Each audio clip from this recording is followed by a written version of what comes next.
પ્રકાશમાં આવ્યું છે। આપણે કહી દઈએ કે બેંકના એટીએમમાં નાણાં ભરવાનું અને ઉપાડવાનું કામ કરતા ખાનગી કંપનીના 2 કર્મચારીઓને પોલીસે પકડી પાડ્યા છે। તેમના પર આરોપ છે કે તેમણે એટીએમમાં નાણાં ભરવાના બદલે નાણાં પોતાના ખિસ્સામાં સેરવ્યા હતા।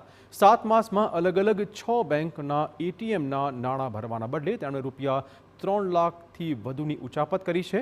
જોકે પાપ છાપરે ચડી પોકારે તે રીતે આ બેંક બંનેની ચોરી પકડાઈ ગઈ છે અને ફરિયાદ નોંધાતા બંને હવે જેલના સળિયા પાછળ છે।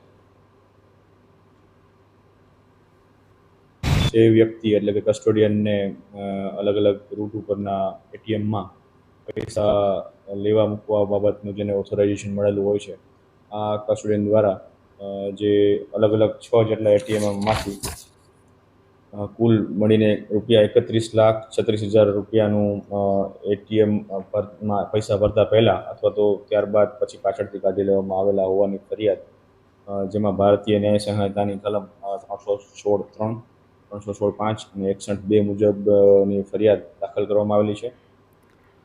રાજસ્થાનના ઉદયપુરમાં ગુજરાત પોલીસ પર હુમલો